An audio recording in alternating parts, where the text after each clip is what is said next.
Hello, everyone, and welcome to another episode of Common Sense with Dr. Ben Carson. I'm your host, Ben Carson, and I'm very pleased to have a special guest today.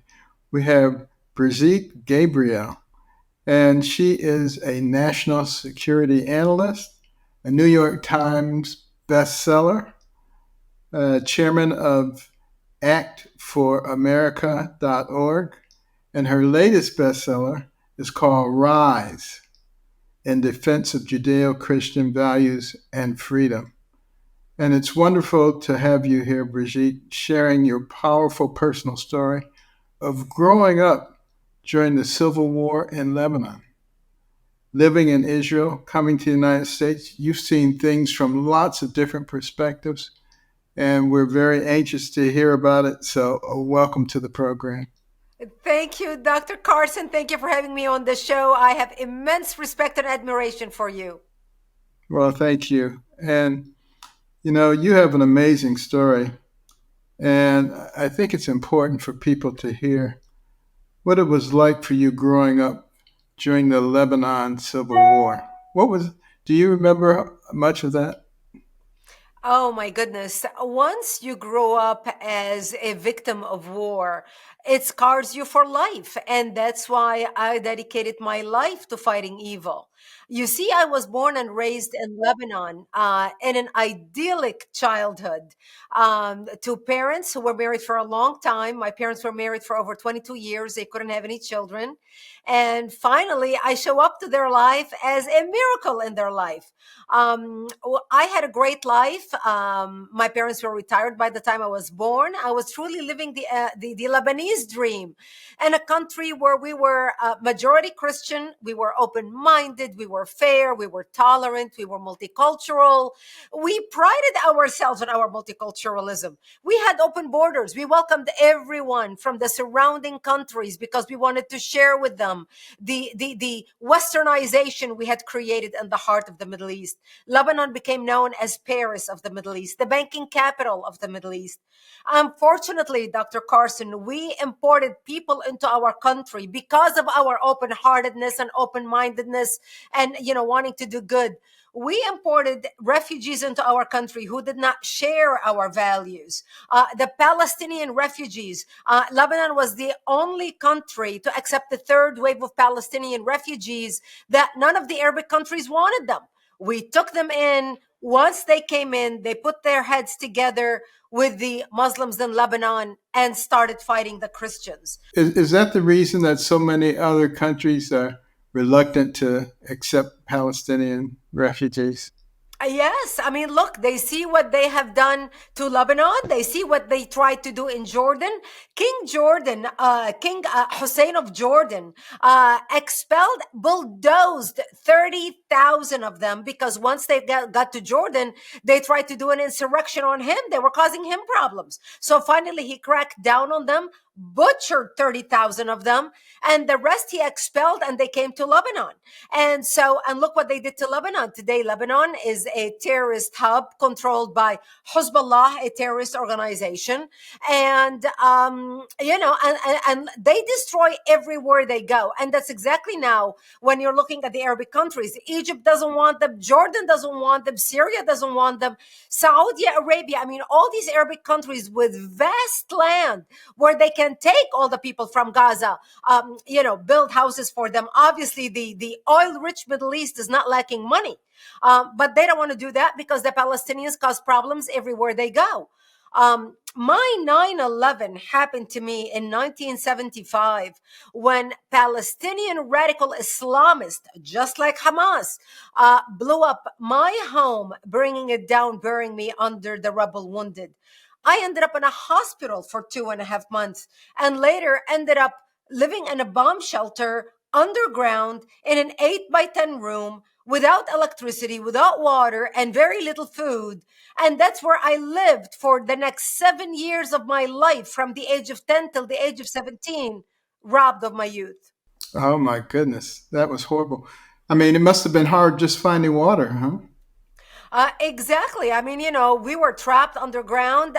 Thank God I lived in a town called Marjayoun, the Valley of Springs. We had 7 springs in our town. So to get some water, my mother and I would crawl under snipers' bullets in a ditch to the nearby spring. It used to take, 5 minutes to walk. It would take us 2 hours crawling under snipers' bullets.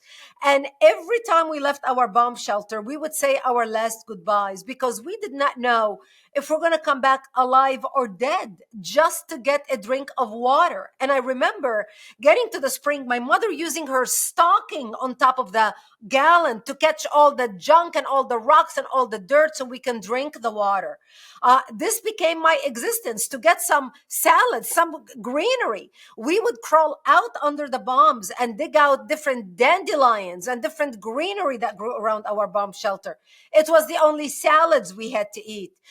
The Palestinians the Islamists cut off all the water supplies to our town, cut off electricity, cut off everything. I remember in the beginning of the war, Dr. Carson, my father used to say, well, the whole world is going to wake up and see what's happening to the Christians in Lebanon. The massacres, one of the most famous massacres in Lebanon, the Palestinians, right at the beginning of the war, massacred a whole city called the City of the Moor, where the Christians hid in the church thinking, they're not going to slaughter us in the church. The Palestinians got to the town. They slit people's throats. They stabbed pregnant women, cut their stomach open, took the babies out. They crucified Christian men on the crosses. They would cut their private parts and stick it in their mouth. They did then what Hamas did to Israel, to Israelis on October 7th. Nothing has changed. And my father used to say, the world is going to wake up and see what the radical Islamists are doing to the Christians in Lebanon. America is going to come. Britain is going to come. Australia is going to come. Canada is going to come. France is going to come. All these big Christian countries. And nobody came. And I remember, Dr. Carson, 3 years into our ordeal, being in our bomb shelter, one of our Christian militia friend stopped by and he said, Brigitte, I just want you to know that we heard a lot of chatter on the radios. And he said, I don't think we're going to be able to hold the town any longer tonight. And he said, if I don't see you tomorrow, I wish you a merciful death. And I remember, Dr. Carson, dressing in my Sunday best, my Easter dress, waiting to be slaughtered because I wanted to look pretty when I am dead, knowing that when they come to slaughter me, there would be no one to bury me. And I remember begging my mother, who was there combing my long black hair down to my hips, tying a white ribbon in my hair.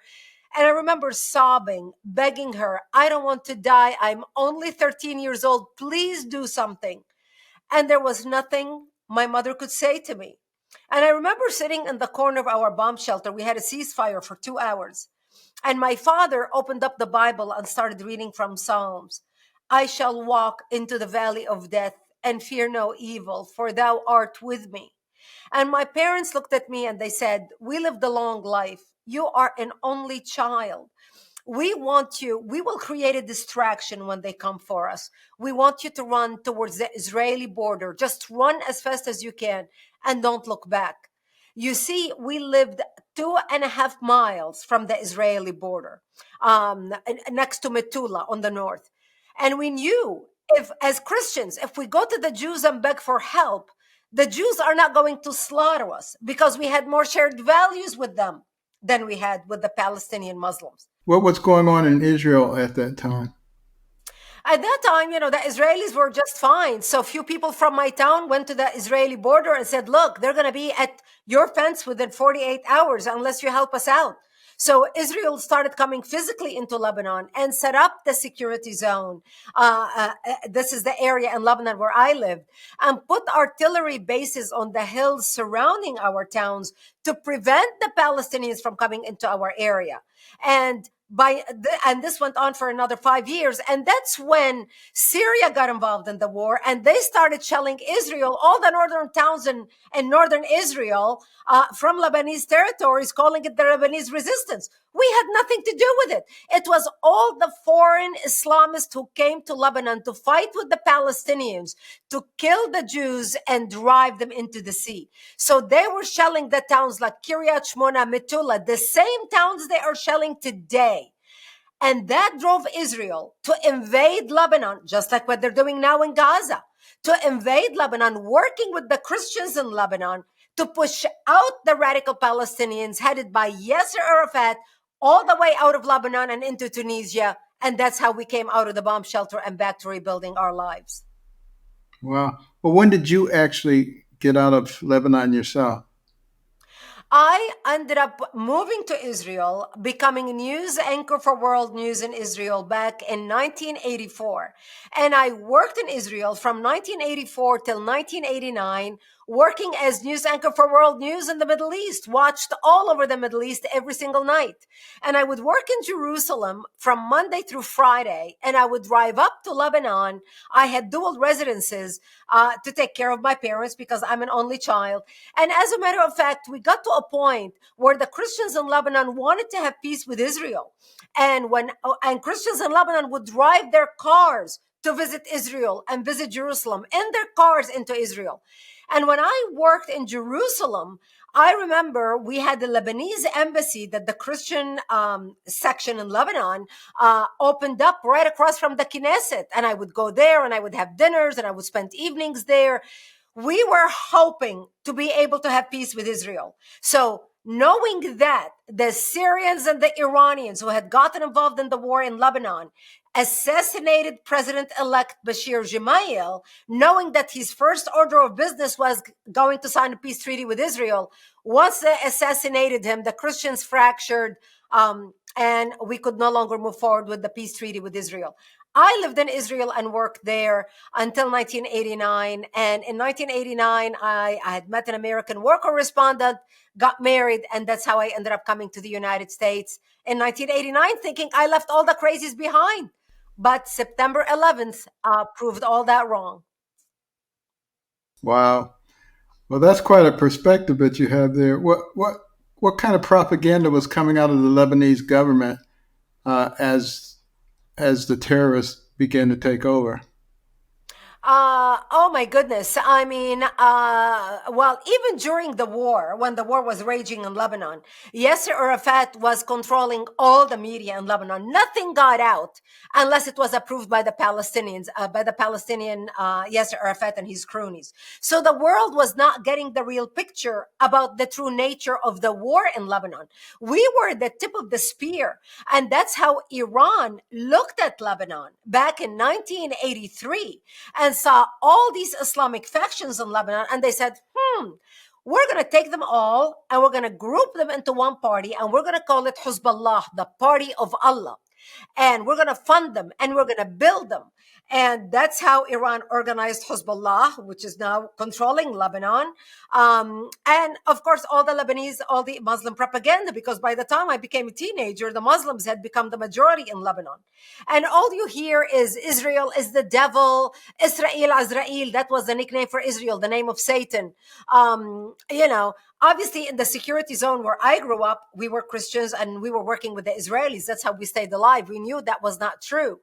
But when you talk to Lebanese children today, after 20 years of brainwashing by Hezbollah, Hezbollah has completely brainwashed Lebanese to think that Israelis are basically demons. They need to be killed. They need to be destroyed.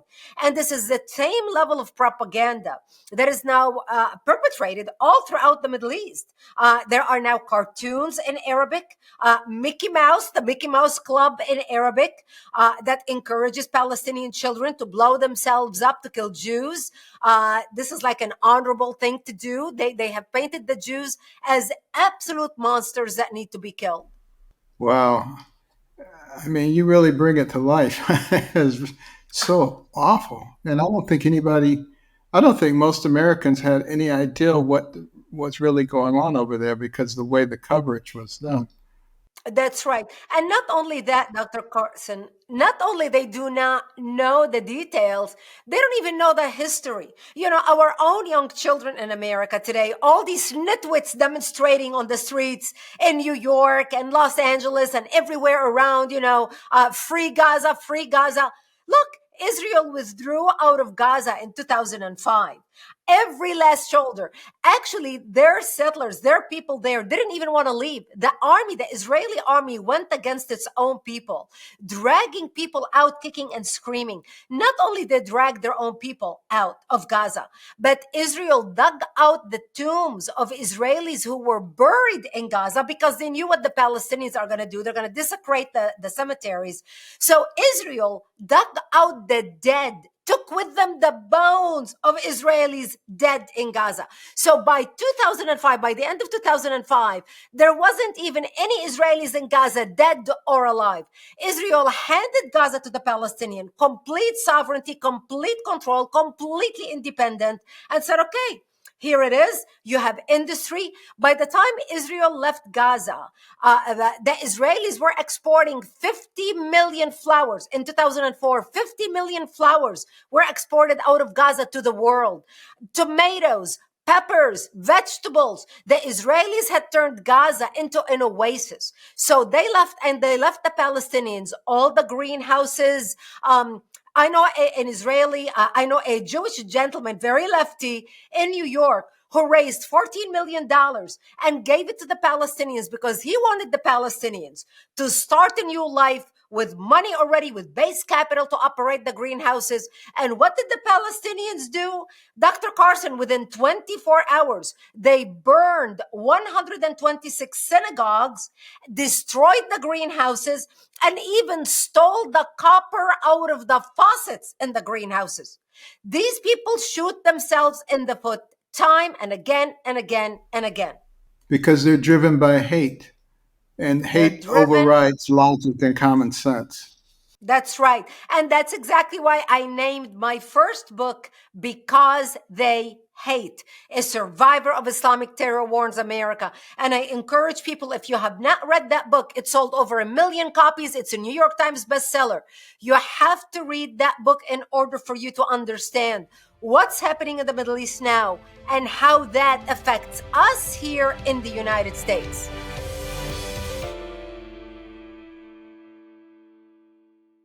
We're talking to Brigitte Gabriel, national best-selling author, national security advisor, telling us some of her amazing story about growing up in Lebanon and some of the history behind the Lebanese Civil War, and what's happening with Palestinians, and why maybe some people aren't that anxious to take them in, secondary to some of the behavior that is driven by hate. It's all extremely interesting. But, I'm just wondering uh, what happened to Gaza. I mean, they had reasonable rule compared to what they have with Hamas. How did the people get snookered into putting Hamas in charge? Look, Hamas is the Palestinians in Gaza. You know, Hamas is not some isolated virus that flew through the breeze and somehow latched on some tree in Gaza. When the Palestinians held the first election in 2006 after Israel withdrew, remember, they gave them the territory. They said, here it is. The world gave them money. They poured money into them. Israel took out their debt, and they told the Palestinians, okay, here you go. Now you can govern yourselves. So the Palestinian held an election. One of the first cabinet members that ran for election and won was a woman by the name Nidal, the mother of the resistance. And she got her nickname because she did a video with 3 of her sons strapped. She was helping them dressed with their suicide vest to go blow themselves up as suicide bombers at Israel. And they did, and they died. And she was celebrated as a hero in Gaza. She ran on the platform as, I gave 3 sons to die. I have another 7 to give. That's why she was elected. Those are the Palestinians that elected Hamas. That is the face of Hamas. Somehow in our mind, when we think Hamas, we're thinking ISIS. We're thinking these guys, wrapped with things around their heads, running around with dresses over pants in the desert. This is our idea of a terrorist. We're not thinking of a mother who dressed her three sons in a suicide vest, sent them to blow themselves up, had a wedding, handing out candy when she got the news of their death, and then she ran on the platform of, I have another seven to kill. Because we in the West don't think like that. Our brain doesn't operate like that. We value life. I would die a million times before anybody touches a hair on my children's head. I will give up my life to protect a hair on my grandchildren's head. They don't think about it that way. And that's exactly why now the heads of Hamas are coming and giving interviews saying, hey, Russia gave 20 million people for their liberty. The Chinese gave 70 million people to have their liberty. We can sacrifice our millions, talking about the millions of innocents who are now in Gaza, when asked about, why you're not letting people escape Gaza. And he's talking about, this is a price of war. I mean, collateral damage, and there will be collateral damage, and people are going to die, but that's the price of resistance. They have no value for life. Well, is there, as much of the media portrays, a large group of Palestinians who are reasonable, peaceful people, and they're being dominated by Hamas, which is not reasonable and peaceful? Is that a true picture, or is there something else going on? That's not a true picture. There are peaceful Palestinians who are not raiding and did not participate in the October 7th attack, but they support Hamas 100%. They hate the Jews so much. And actually, the news that's not coming out now is what's happening in the West Bank. That's the real story. They have had now over 200 people dead, clashes between Palestinians and the Palestinian Authority, because the Palestinians want the Palestinian Authority to be like Hamas, and they are pledging, saying, if you have a rifle, because they have a rifle, they shoot it at weddings, in celebration. They said, if you have a rifle, you either join Hamas or you donate your rifle to Hamas. I mean, this is what they're saying in the West Bank now, not just Gaza. So we in the West have this idea of, these peaceful people. And yes, there are the peaceful people who are not going to go out and blow themselves up, who are not going to participate in raids. But they support Hamas and what Hamas stands for: killing the Jews and wiping them off the map from the river to the sea.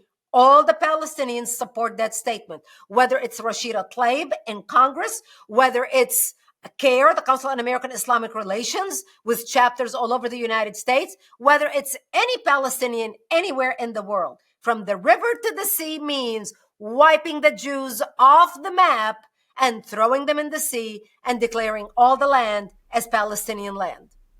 What about the relationship between Hamas and Fatah? Well, the relationship between Hamas and Fatah, look, Fatah is not respected. They basically are the same, except Fatah doesn't have the courage that Hamas has. So Hamas is more belligerent. Hamas wants to control not just Gaza, but the West Bank, control all the Palestinians. What's happening with Fatah is they have pocketed millions of dollars in their pockets, and they are getting rich, living the good life. Hamas took the money that they received, and they built tunnel with it. Hamas built tunnel infrastructure. This is what most people don't realize, Dr. Carson. The tunnel infrastructure in Gaza is bigger than the subway system in New York City. Now, this is putting it into perspective. People don't realize what Hamas invested into their tunnel system to kill Israel. Instead of investing in schools, in hospitals, in universities, they could have turned Gaza into Singapore. So this is exactly why the Palestinians in the West Bank are looking at what's happening in Gaza at Hamas. They want to join Hamas against their own Palestinian Authority. Well, it sounds like Hamas is not really interested in governing. They're just interested in destruction. Is That's right. is that fair to say?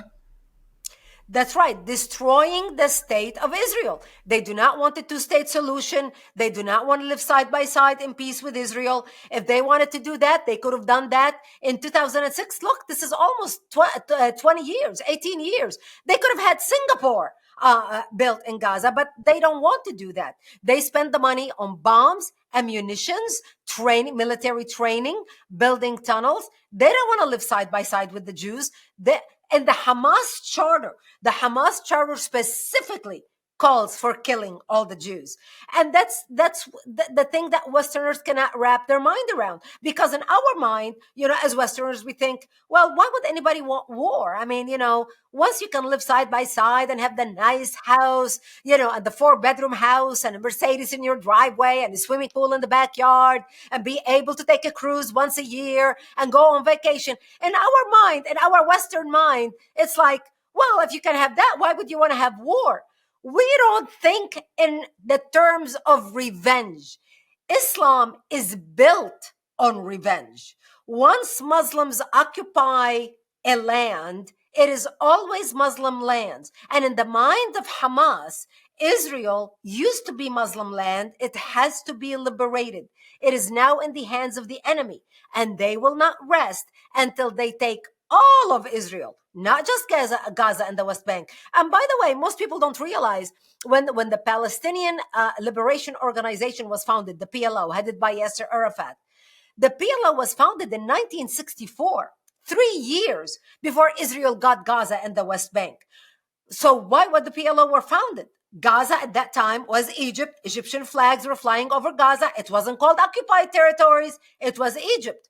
The West Bank was in the hands of Jordan. Jordanian flag was flying over Al-Aqsa Mosque and Jerusalem. It wasn't Palestine. So how come they were not screaming about the occupied territories? What the Palestinians did when they founded the PLO back in 1964 was to liberate all the land from the Jews, meaning kicking Israel out of whatever little Israel was before they got Gaza and the West Bank. That's their goal. That's what we need to understand in the West. That's why Israel has to do whatever it has to do to defend itself. Well, why is it that they won't acknowledge the fact that Israel had that land for thousands of years before they were expelled? Yeah, the Palestinians are rewriting history. And they say when you tell a lie long enough, it becomes truth. The Palestinians have been telling lies over and over and over from generation to generation. This is why when you meet a lot of Palestinians today, they're walking around with a necklace that has a key. The key represents the key to their home in Jerusalem. The key to their home. You've been living in Jordan. You were born and raised in Jordan. Your children are raised in Jordan or in Australia or in America. I mean, I was at the mall about a few months ago, 6 months ago, and I was at the counter in Dillard's, buying makeup. And the lady there was a Palestinian. She was wearing a necklace around her neck with a key. And I'm like, oh, where are you from? She's like, I'm from Palestine. I'm from Jerusalem. And she's like, and this is my key to my house. And I'm looking at this lady. Fluent English, born in the United States. Her parents came here. They worked here. She was born here. Yet she still considers herself a Palestinian and introduces herself as a Palestinian. Wow, that's fascinating. Well, what do you think about the media coverage in our country of the whole situation? It seems like they don't know a lot, or are they just in the tank for the wrong side? The media is in the tank for the wrong side, Dr. Carson. You and I know this. I mean, look how they came after you, attacking me, attacking any conservative, attacking anybody to the right. The media has been brainwashed. And, in my book, Because They Hate, titled Because They Hate, I discuss how the brainwashing started happening at the university, brainwashing our students who are today the news anchor, the news reporters. And it all started back in the 60s when we introduced the Title VI program. And we introduced Title VI program after World War II to help American students who wanted to study about foreign governments and worldviews in order for those who want to get into the diplomatic field so they can be very well equipped to represent America. So we introduced the Title VI program. What happened with the oil wealth is they are using the Title VI program to fund universities with the oil-rich Middle East to set up Middle East study departments and political science departments and appointing Arab professors who are anti-Israel and anti-America to brainwash the students. So all these students graduating for the last 20 years out of our universities, 20-year plus, who have been fed a steady diet of hate and resentment against Israel, against America, are today the bureau chiefs, the news anchors, the news reporters, the news writers, the producers. And this is why you are getting such skewed ideas of world policy, world events. They have rewritten history. And so when you watch the media today, not only they are complicit in what's happening. I mean, look, they had Palestinians embedded with Hamas shooting the videos. Now, I firmly believe that they did not know about it ahead of time because, the Palestinians are not going to send the word to the New York Times or to the BBC saying, look, there's going to be an operation tomorrow and we're going to invade Israel. So that's why the pictures only started coming out after they were shooting it. But even the journalists on the ground in the Middle East, especially in Arabic countries, are basically members of whatever political party they are covering. And that's how we were able to see the early footage that came out of Gaza and the massacre of October 7th, because Palestinian sympathizers and Palestinian members working as free journalists, as freelance journalists, went in with Hamas. Well, the squad and Rashida Tlaib and these people, they say they're not pro Hamas, they're pro Palestinian. What's the difference?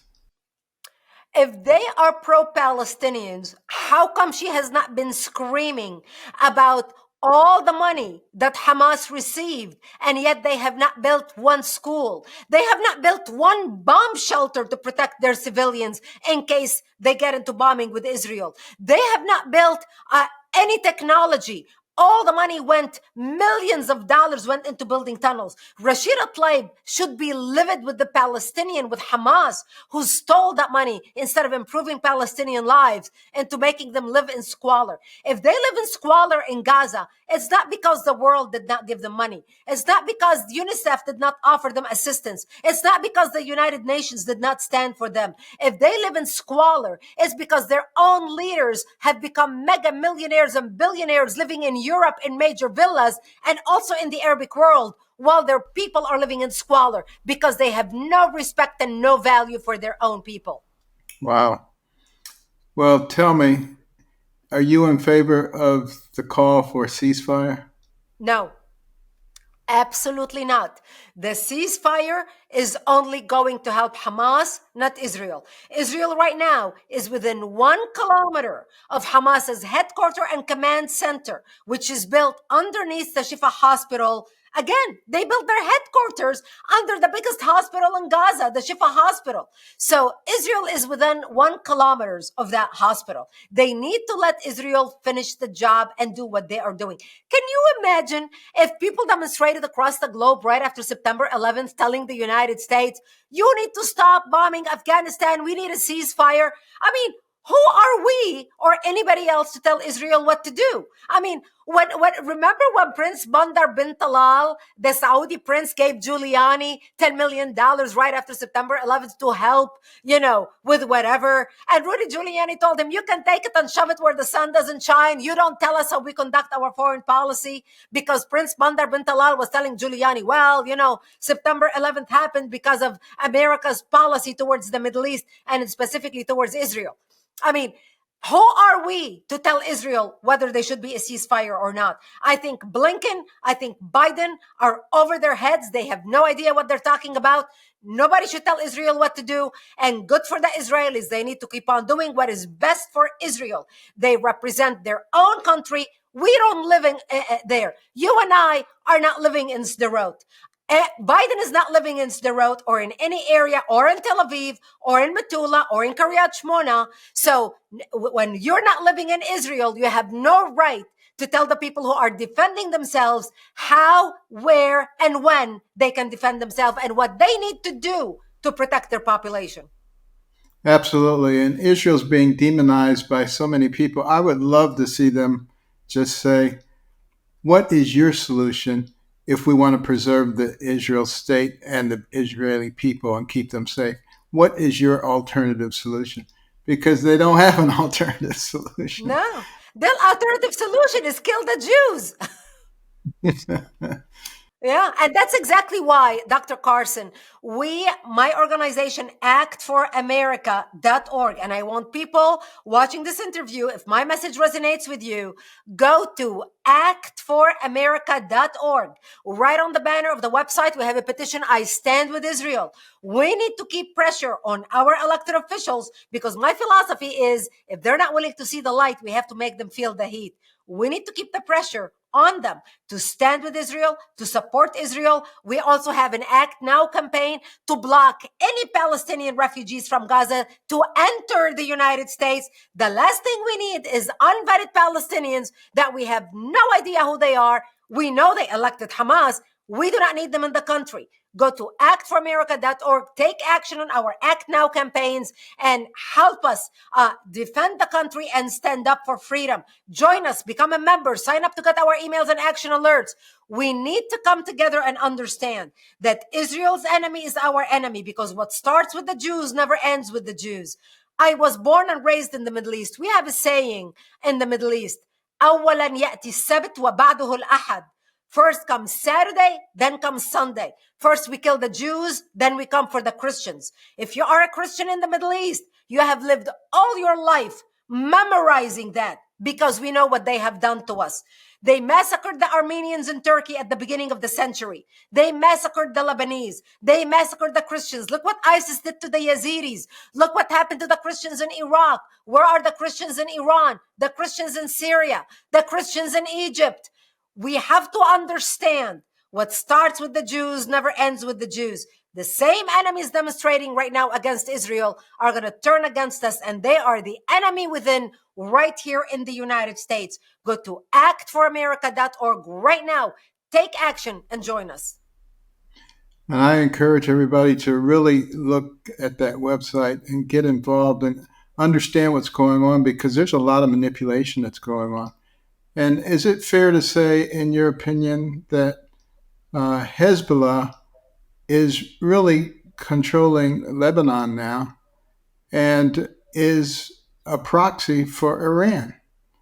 And we need to understand that those are our real enemies. That's where everything is coming from. And it seems like maybe our administration is just like Mr. Magoo, just wandering through and not paying attention to what's going on. It really is a little bit disturbing. It is disturbing and scary, Dr. Carson, because this is a fight against Iran. Hezbollah would be nothing and Hamas would be nothing without Iran. Iran funded the whole operation of Hamas in Gaza. They met in Iran, they trained in Iran, they trained in Lebanon, they met in Lebanon. And this is a perfect example. To give you an idea, Hamas is dangerous, but Hezbollah is lethal. And here's why. Hamas is a militia group. They're not an army. Hezbollah is an army. It has structure. It has a pecking order. It has leadership. It has funding. It has training. Hezbollah is the proxy army of Iran in the Middle East. Hezbollah is funded by Iran. Hezbollah has 150,000 missiles in southern Lebanon directed at Israel, spread throughout 40 towns in southern Lebanon. Not only they have missile technology, which is very dangerous because they can overwhelm the Iron Dome in Israel. You know, the Iron Dome can detect 1, 2, 3, 4 missiles at a time. The Iron Dome cannot stop 500 missiles fired at the same time towards Israel. They can do a lot of damage. And what's even more dangerous with Hezbollah is Hezbollah has anti-warship missiles. And so they can attack our warships in the Mediterranean. That's why America sent our warships to stand up in force and show Hezbollah, don't you dare get involved in this war. Hezbollah also has drone that can be mounted with munition that can be dropped on our ships and on our locations throughout the Middle East. And all the weapons to Hezbollah is coming from Iran through Syria into Israel. And that's why Israel bombed the airport in Aleppo, bombed Syria, bombed 7 trucks carrying ammunition to Lebanon for Hezbollah from Iran. That's the danger of Iran. Look, both organizations would not exist without Iran. Iran wants us to get into war. They look at the senile Biden administration as a 1 year window of opportunity for all the bad actors, by the way, not just Iran. For China's looking at Biden, Russia's looking at Biden, North Korea, Iran. They know they have 1 year window of opportunity for all the bad actors to do whatever they want to do, because they know senile Biden is not going to do anything. America is a paper tiger. This is not President Trump they're dealing with. So they know there's not going to be any ramification. And that's why up to this interview, Dr. Carson, when you and I are talking, there has been 47 attacks against our bases and troops by Iran against our troops in the Middle East since this war started on October 7th. What have we done? Responded twice? I mean, it's unbelievable. So they know there's no ramification.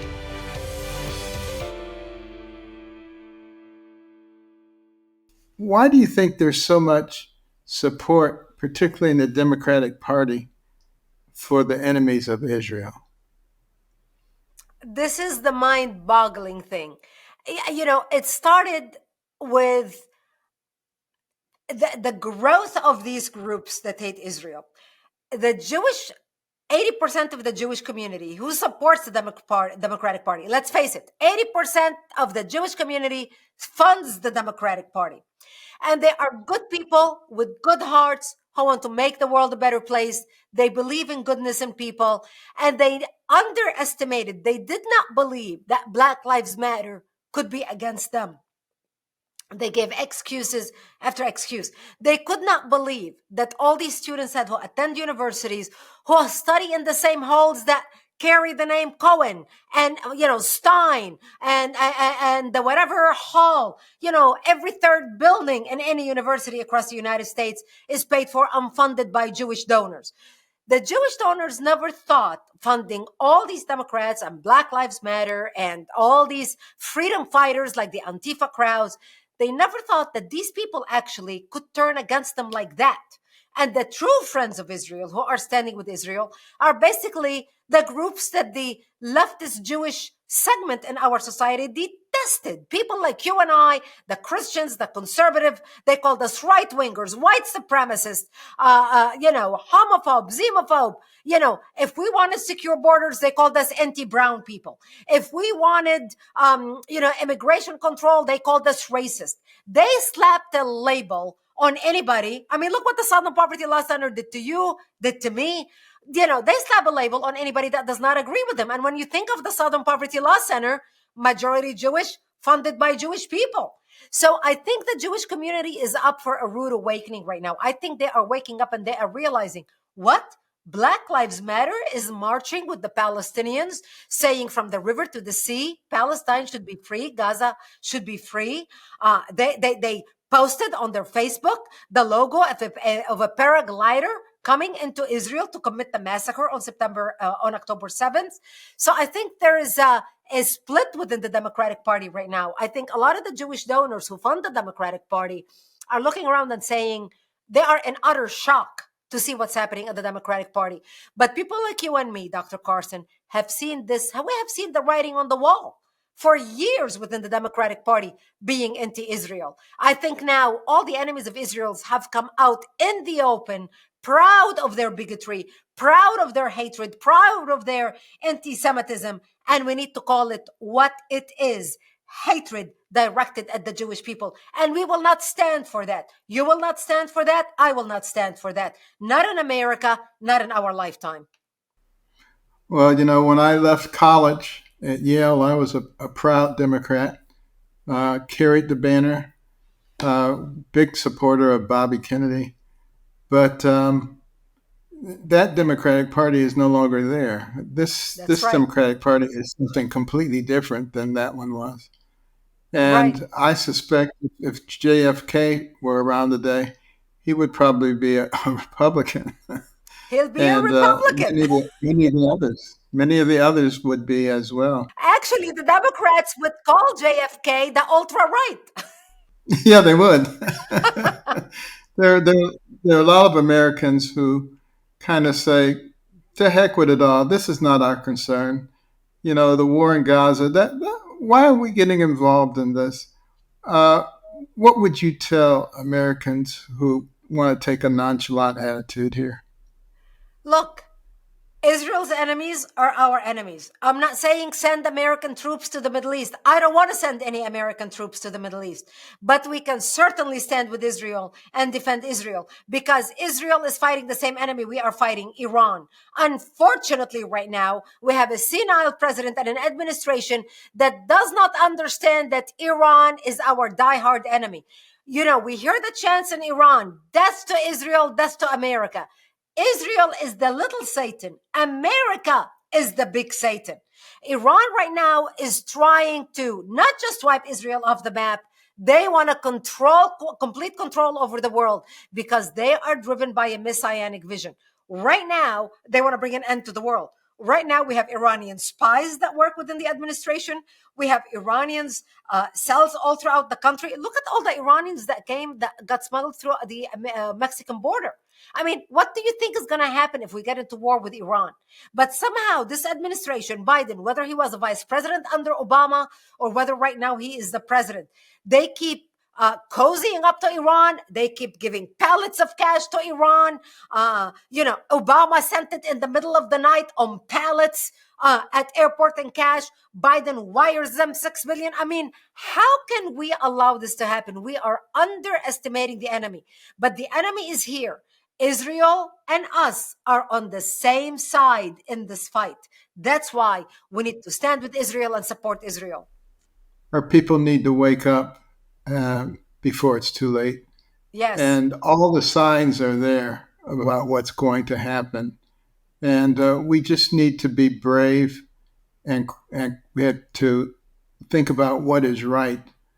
And we need to be much more concerned about this than we are, quite frankly, about the football game on Sunday, because we're talking about not only our immediate future, but we're talking about the future for our kids and our grandkids.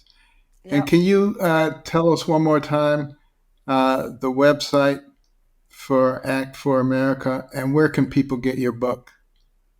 People can go to actforamerica.org, actforamerica.org.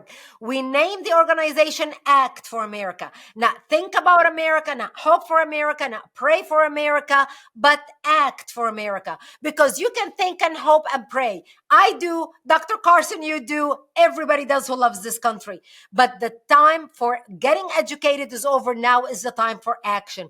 Join us, go to actforamerica.org. You'll be able to get my books on our website instead of getting it from Amazon. For a tax-deductible donation, you'll be able to help us and get the book autographed at the same time. Go to actforamerica.org right now and join us. Well, Brigitte, thank you. This has been extremely enlightening.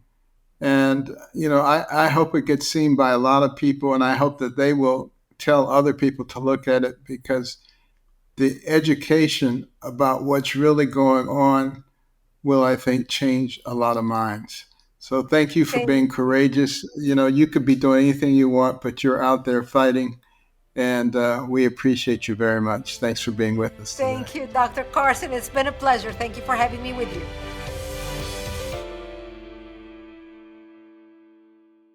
Well, I hope everyone got a lot out of that conversation with Brigitte Gabriel. There is a lot going on over there in the Middle East, and it's important to understand it. That's your prescription for this week. Spend a little time learning about what's going on, learning about what happened when Palestinians came into Lebanon and why so many of the Arab countries are reluctant to take Palestinians in. Understand what's going on in Gaza and the history, because if you just listen to the news media, you'll get a slanted story. You really need to understand the history of these areas and what is going on and the relationship to Israel, to be able to put it in context and really understand what's going on and not be so easily manipulated. So let that be your goal for this next week. Get your podcast, Apple Podcasts, Spotify, wherever you get your podcasts, and tell other people about us and rate us and review us, because we need to spread common sense big time. It is sorely lacking, and we need people to understand the urgency of the situation that we find ourselves in on many levels in this country right now. And if people are nonchalant and they don't care, we're going to lose the America that has been so good to so many of us. And remember the cornerstone principles of faith, liberty, community, and life. We'll see you next week.